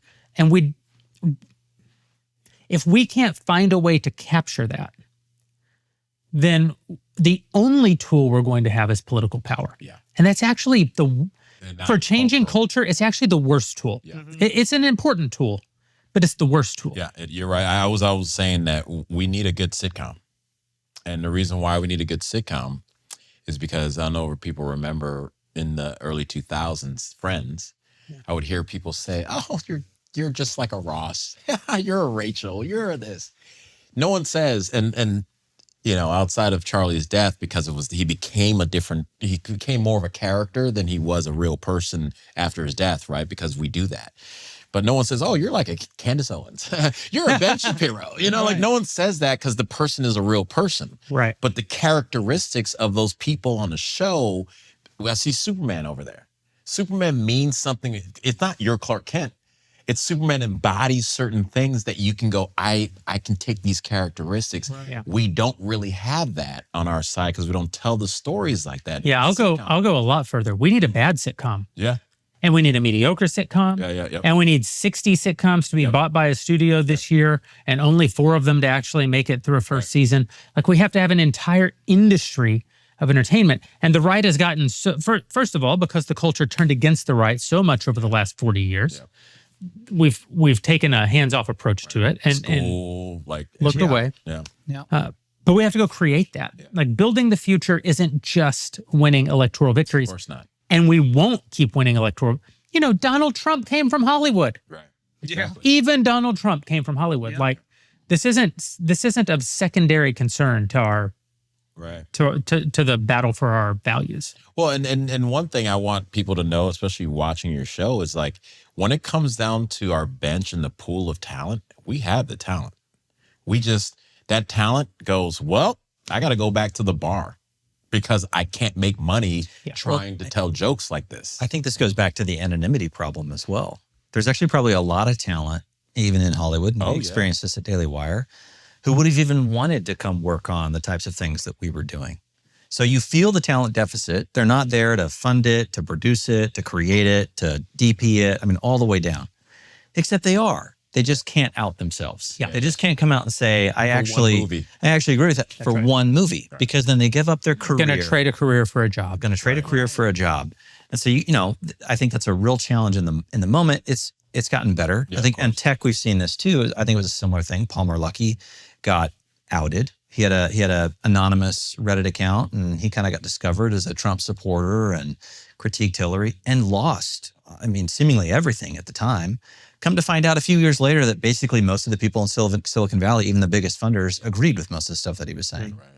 So, but too late, he doesn't get all that back. Get this back. Right. So the question is, like, how do we get from here to there? Because I agree. I think it's one of the biggest critiques of the conservative movement is our lack of ability to produce, which also makes me appreciate art. Yeah. Sometimes I think even when we do get something out there and you put it out, it still ends up being criticized more by the right than it does even celebrated. Even if it's a halfway decent. Yeah, everybody's because we've become it's become such a habit to be frustrated with everything that's made. Yes. And now it's become the virtue to just critique all of it and say, that's right. There's a lot of people who are addicted to being upset. Right. And I'm like, ooh, because that's tough. I get it. The last 4 years under Biden, there were a lot of things that would make you upset. The wide open border, you had the COVID policies, vaccine mandates, censorship, all the education system. You could FBI coming in your home. FBI coming in your home, right? I mean, all the weaponization of government. Yeah. But and that's not all fixed, it's not,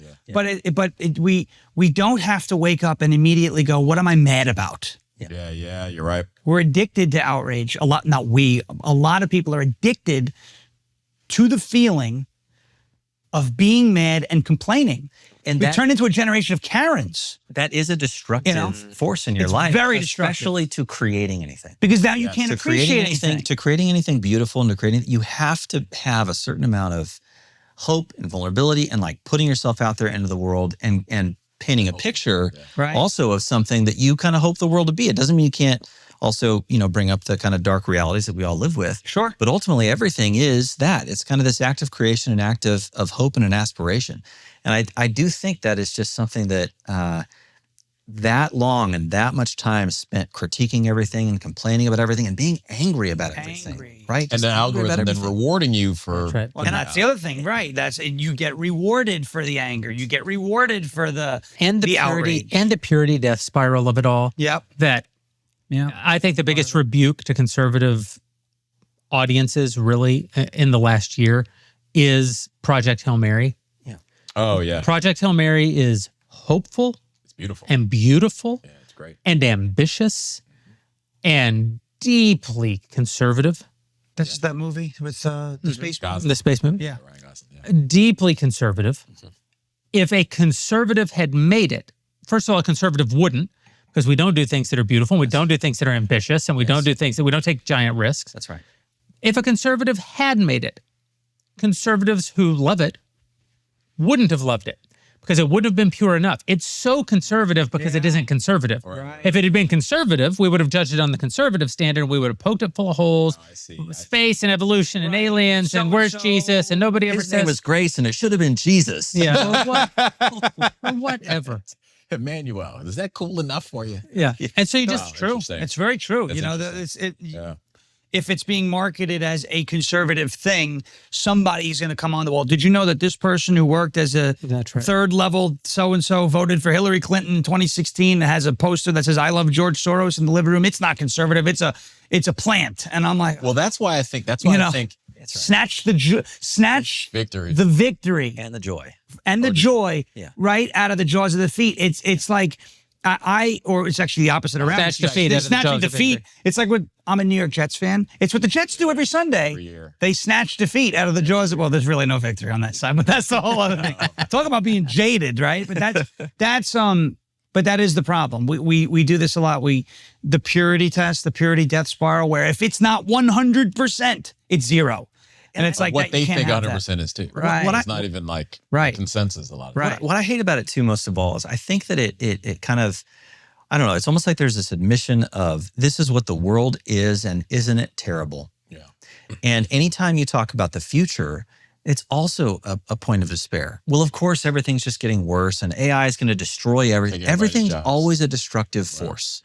And I think about this with my kids. I really kind of turned a corner on this as I was talking to them. And I said, I looked at AI and there's all these debates. Is AI destroying jobs or is AI creating jobs? And of course, probably no more so than in the entertainment industry. It's a huge topic of conversation, right? Right.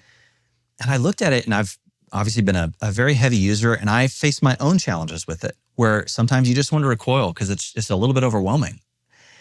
But I realized some of the reason it's so overwhelming is because of the capabilities it provides you. I know. It actually enables you to do almost anything. Well, if you can do almost anything, you probably should do almost anything. Right. And you probably should do something good with it. And so I started tell my kids, I'm like, you're entering into a world where you're going to be able to make almost anything. Now, almost for free. Like the amount that it's reducing the cost of creation is incredible. Very so true. then you can create. And so then what are you going to create? But that's not how most of us look at AI. That's not how most of us look at anything that's coming into the future or especially on the right. And I say, how do we change that perception and how do we change that attitude? Because it feels like if we don't change that, then does it matter if we make? If you make and it just is going out to the audience we're going to get left behind like we did in the social media world initially. That's right. And what you do is, at least I believe, is you need to present it as a good, right? Yeah, okay, it's going to take jobs, but just like the car to the horse, just like, electricity to not, just like anything we moved up to from somewhere else. Like, yeah, the Pony Express thought they were going to be around forever, and then people got cars, and it was like, we're all going to be out of work. Are you? Or now do you have to shift how you approach what work is? Right. The blacksmith, where's the blacksmith at? Yeah. Because Why is it got to be black? Well, it's like the VCR. I didn't make the name. I don't know. It's a Smith of color, first of all. Smith of color. Second of all, the VCR repair shop Yeah, gone. is now the you break, I fix. Yeah, you're right. Yeah. You're right. How And many it's of all those? cell phones It's and all cell phones laptops. Yeah. Right. So it's like, find you have what- to evolve. It's you a gotta change tool. with the times. That's all it is a new tool. We need to learn how to use it. It's a creative tool. It can cut out, if you're a struggling musician in Los Angeles doing a bunch of, catering and working at restaurants just to make it by, and you hate what you're doing, but you can't afford a studio session with your beautiful voice. Yeah. Guess what you have now? Yeah. You have AI that Oh, can you put can it do it for $100. That's right. People wouldn't. Yeah. The way we started with my show with LFA TV when I was on there, the setup was unbelievably janky. But there's things you can do if you want to make it presentable. Right? Sparkle a little. You sparkle a little more, right? So if you are that person, like let's go, for example, the country artist Warren Ziders, he got his fame by just playing on TikTok, raw. That's it. Yeah. And now he's a big deal, right? And there's a lot of people like this that you don't need to rent out a very expensive studio to record something. You could buy a $200 mixer on Amazon and a little bit of freeware, and then you could ask AI, how do I optimize this for vocals? How do I optimize this for my guitar? And what's the best way to compress and do all these blah, blah, blah, blah, blah, blah, blah, blah. And you can have something that sounds not as good as if a top tier record label would have produced it, but you don't need it to be that good, right? All you needed to do is to be good enough for people to say, I like that. Right. And you could do that with AI for free. Yeah. For free. We got to lean in and go, I think we got to try to continue to sell to people in general, but definitely our side. Hey, instead of being afraid of the future, it's like we're going to be in an age where the middleman's going to be cut out. The amount of money you're going to save to try to create is going to be next level. Mm-hmm. Why would you want to leave that for the people that you believe hate you and your values? That's a good point too. Why not like, hey, look at dude, the little farmer on the side that has an idea now can put this out there in the world with AI and make a bunch of money and now able to like support themselves in a way they never understood. There's a pretty good argument. Now, I don't know that it's ironclad, but it's a pretty good argument that the reason America created so much of the innovation, I mean, essentially America has single-handedly created the modern world. Yeah. Right. And some of that is capitalism.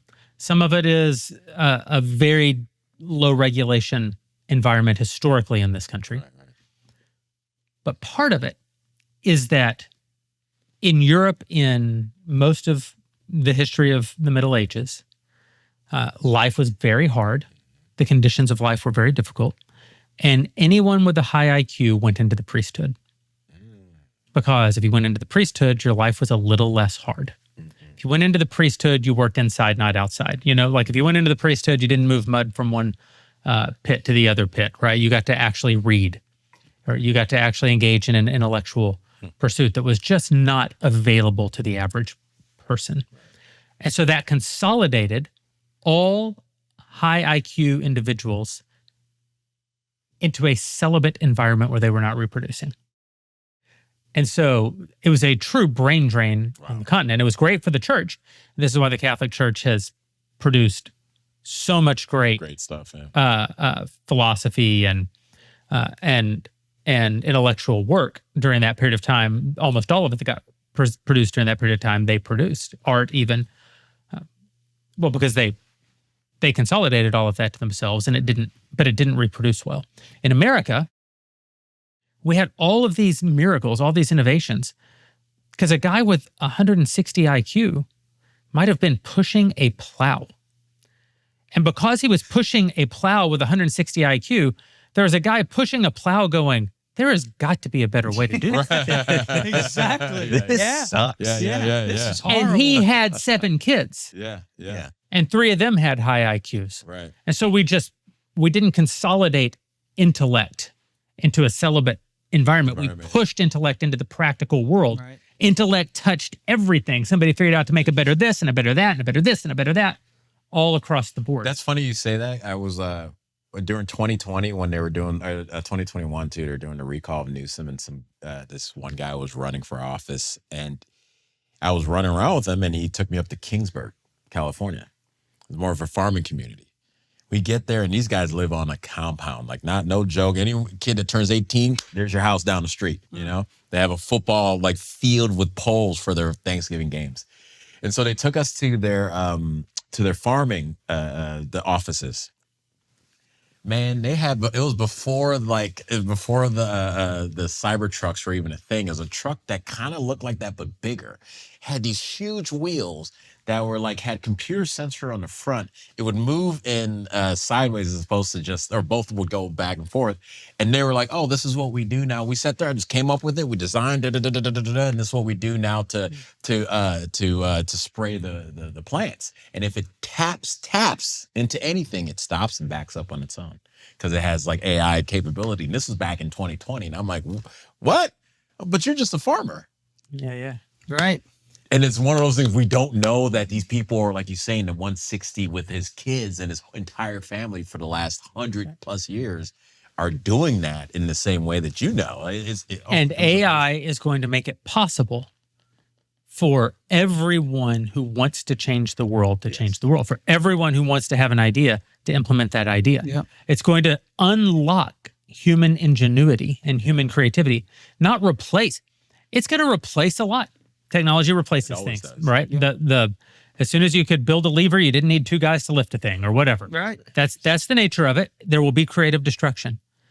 But it is going to unlock human creativity and human ingenuity in a way that we have never seen by making it possible for everyone with a thought to pursue the thought. Right. And to bring it to life. 3D. That is, why you need good people. That's why you need good people using it. Yeah. You need good people making your sitcoms. Yeah. You need good people in the places where the most important things are happening. Well, if we just pull all the good people into an angry little cohort of doomsdayers who have their My Patriot food buried out back and believe the future is essentially the end, then it will be. then it will be. Self-fulfilling prophecy. It's a self-fulfilling prophecy. Well, it's the idea of I don't know if you ever seen Nefarious, Steve Dace's Nefarious. That was a movie that was like amazingly scary and all this stuff. That was Christian. It was made by a Christian that had Christian themes. And to your point of conservatism, I think what we need is more conservatives, more Christians making content. We don't need to have them be like, I made a Christian movie. Well, because your sensibilities are in it. So you don't need to like then start to be like, okay, so did I check the Christian box? Did I check the conservative box? Are you the thing or are you not the thing? Just be the thing, creating what you're creating, and it's like gonna fall into place. It's like almost the shut up and dribble argument, right? Like just you're a basketball player, play basketball. Play basketball. You're conservative, just make art. And it's not like you're not allowed to speak about these things. It's just that is what you do. Yeah. Your craft is throw ball through hoop, shoot puck into net. Yeah. You know, if you're a Jets quarterback, throw interceptions to the defense. But that's but you're if you're an athlete, your job is to play the game. Yeah. Not lecture. And that doesn't mean, and people are like, well, free speech. That doesn't mean they can't have thoughts. They have to be baseball playing drones and all they do is hit home runs and run to first base and go around and that's it. But like you said about, for example, making a movie, you have a Christian studio. Not every movie has to be a Christian movie. Or like have that idea. Or have that idea in there. You're Christian, just make not it. that that's bad. You already are. All the best Christian movies are not made to be Christian movies. Yes, exactly. It's like an ironclad law of the universe. Like the best Christian movie of my childhood is Braveheart, which isn't a Christian movie. The best Christian movie of the 2010s is A Quiet Place, which isn't a Christian movie. The best Christian movie of the last 5 years is Project Hail Mary, which isn't a Christian movie. Because excellence communicates values far better than rhetoric communicates values. Bingo. I love that. And that's the standard that we need to start to go through. How can we make it excellent?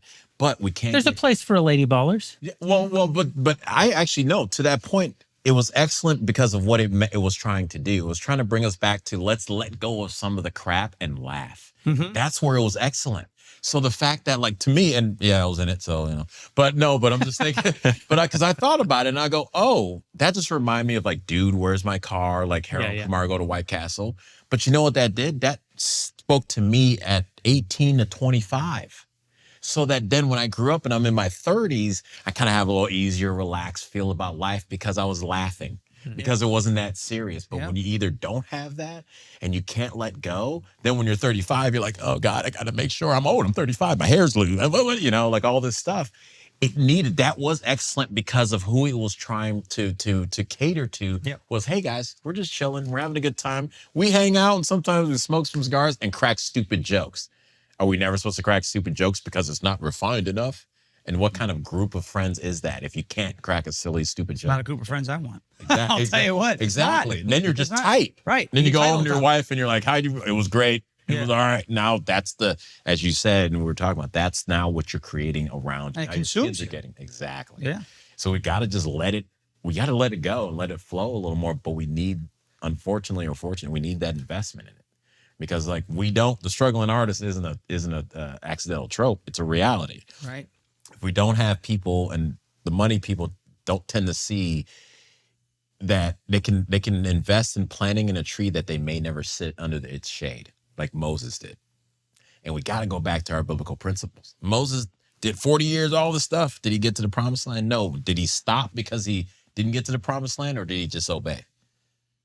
And it's like, look, man, saw that at Charlie Kirk. The first time I saw Charlie, they raised $2.1 million. No, sorry, $21 million in one night. Raising hands. $21 million. Raising hands.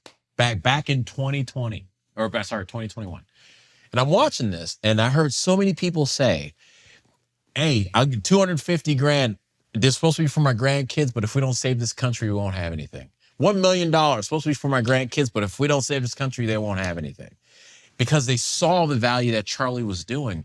But it's still a lack of understanding with the value of what art has done or can do in culture.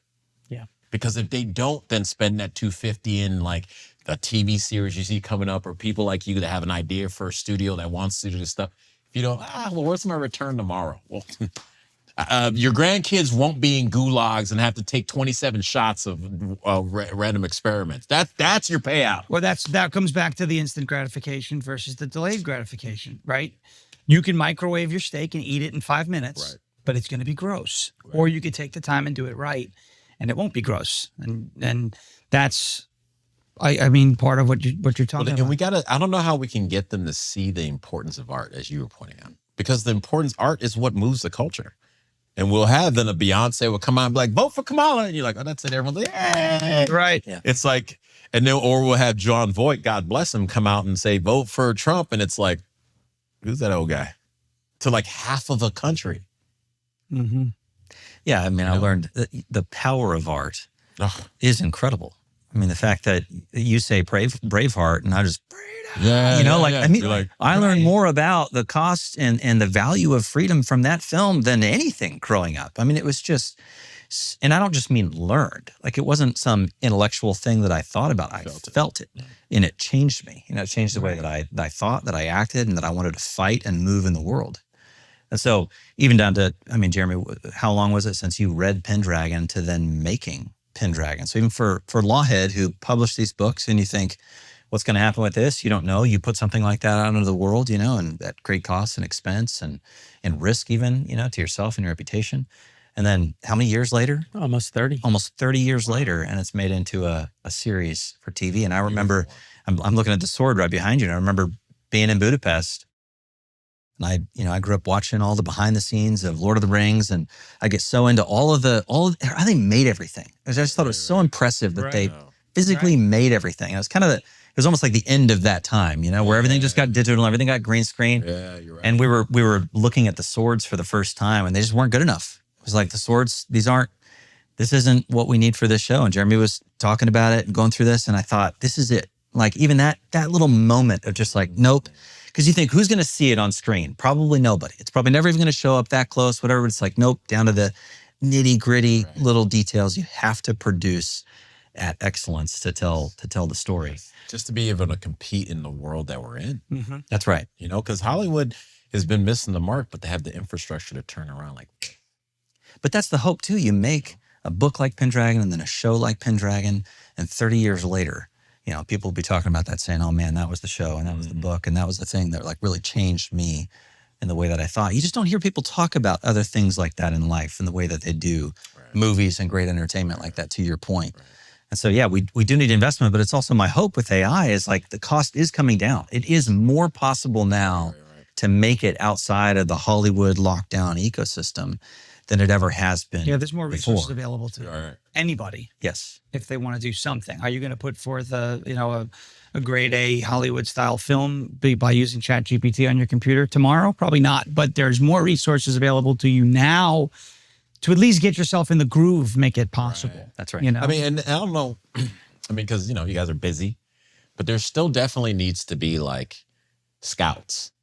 There need to be people going out there and looking for that next amazing comedian to be like, you know what, we're putting $2,000, $3,000 a month behind you so you don't have to go work in that bar and restaurant anymore because I love what you got. Hey, dude, you're talented over here. You're an artist? Cool. We're going to come in here. We'll give you a contract for a year just to get you to build. Because we need to have people looking around going, yep, no, yes, no. Because these people, at least from my experience of watching, we don't know each other the way we should. And I get it. When you were at DW, you were busy.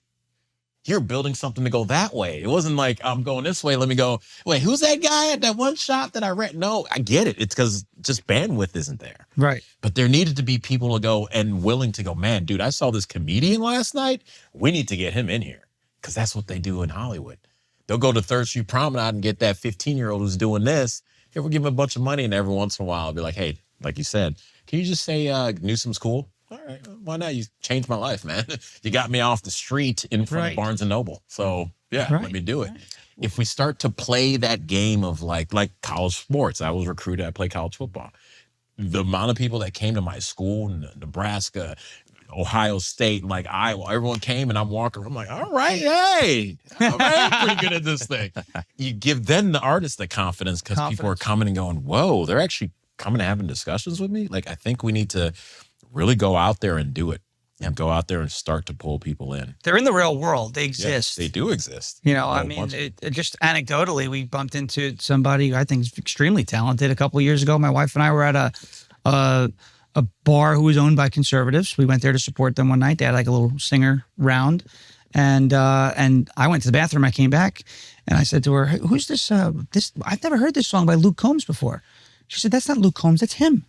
It's this random guy playing on the street. We got to know him a little bit. He was just on The Voice, by the way, on NBC's show. Wow. Dude is amazing. He's a good guy, but there's nobody out there looking. What am I going to do? Hey, I mean, I had him on my show, to give him some exposure, help him. Maybe it helped him, maybe it didn't. The guy's unbelievably talented, but who's out there looking for this guy? And he's not out there singing, he's not doing what Oliver Anthony did when he started off Rich Men North of Richmond. This guy's just writing country music, good country music, and he's a good kid. But I say kid, he's in his 20s, but like, where is the scout that finds him? And we were very nervous. We were like, what if he wins? And I'm like if someone like he falls into the wrong hands. Was he on this season? Yeah. Barrel-chested country singer? Yeah. J.W. Griffin? Yeah. Guy's unbelievable. I have a friend who is also on this season. I think they did a duet together. What was her name? Blaine. Blair. Blair. Yeah. I was going to say Blaine. I couldn't think of Blaine. Blair. Yeah, they did a duet together. They did they were great. It was awesome. Yeah. Small world, man. Yeah. I know. That's the thing. I think that our world, and when it comes down to conservatism or Christians in art, is a lot smaller than we realize. Yeah. But we don't know each other. Right. To the level at least we should, right? Like, I mean, you see Warner Brothers will work with Universal for a project, we work with a CBS for something, we work with this. And not all the projects, but everyone knows, we know, and so is the president over here and work here. It's like, no, we got to know each other, man. We got to bridge these gaps. We got to, whether it's one project and then 3-4 people come on. You guys were doing that, like, again, towards the end of when Charlie was around. I remember you guys, it was that movie about the orphans, about the adoption agency. Remember you guys did that? Or not agency, but the adoption. Sound of Hope. Sound of Hope, yeah. With it's like, because I was at American Fest when they showed that. And I remember walking around, shaking hands, doing my thing, and I heard it, and I was like, what? And I looked over and I go, finally, finally you can go Turning Point and Daily Wire. Because what you're going to do there is you get both audiences. Yeah, you'll have some crossover. Now you have both of them having the crossover. You have to come together. Like we see Babylon Bee, and now you're bringing these people over to cross-pollinate where they don't think about this stuff, because a lot of times people were like this. It's just the nature of life. But when I saw that, I was like, all right, now we're moving in the right direction. Now we're gonna, and then, those bastards took Charlie, but there were still so many things that were in the works to be connecting and working with other organizations who are in the same space, kind of cross-pollinating anyway, but we're all going towards the right direction. Pun intended that time, to change the world. Like, okay. And I remember growing as a kid, I loved when I saw different people from the different walks that I liked come together. You watch the Muppet Show and it'd be like people come on, I'm like, oh, hey, I love them, right? So you see them together. When you and Seth did the show, you have two different kind of audiences going, oh, sweet. I get to hear how Seth talks to Jeremy, how they talk to each other. I'm like, that's what we need. People love that stuff. They love to see the cross-pollination. Let's do more of it. Let's do more. Well, the one thing that I think is sort of like the main theme of this show since we've launched it is that we should have hope about the future. Not discounting all the challenges, right. Huge challenges. But the only way that we defeat those challenges is if we believe that we can defeat the challenges. That's right. Nobody wins who thinks that they're going to lose. It's true. You can't play to lose. You can't play to lose. You've got to play to win. You can't play not to lose. Not either. to lose. That's right. Yeah. Herman Edwards, again, New York Jets head coach. You play to win the game. Yeah, we play. Unfortunately, he didn't live by that mantra, but that's okay. But it's a good mantra. It's a good mantra. The whole show on how he feels about the Jets. I feel like there is a crack. He's trying to hold it back right now. He's like, there's a lot to unpack. See, I have a raspy voice, right? Yeah. This is the truth. So, 3-4 years old, however old I was at the time, Rich Kotite was the head coach of the New York Jets. 1-15 is how we went. Okay. We had season tickets. My family did. I went to all the home games screaming, this is terrible. This team sucks. This is awful. I had a sore throat. We thought I had some sort of virus. Go to the doctor. They did the camera, Yeah. And they said to my mom, does your son scream a lot? Yell a lot? She goes, no, but on Sundays, yeah. What happens on Sundays? So I have nodes, vocal nodes in my I have nodules on my vocal cords, which means I will always have a raspy voice unless I get surgery. But it helped me out a lot, didn't it? I have the biggest, the most beautiful nodes the world has ever seen. Chris Cornell, Soundgarden, got his removed, but he's a professional singer. Yeah. Leave mine alone. Yeah. I'm permanently scarred by the Jets, but it worked out okay. It worked out all right. Yeah. Wow. So, yes, there is a little there. There's plenty more, by the way. Like, I sound completely different because of love. Love, hate. Love. Yeah. That's awesome. Well, fellas, thanks for spending time with me tonight. Thank you. That was awesome. Appreciate it. Thank you for having me. Thanks a lot. Yeah.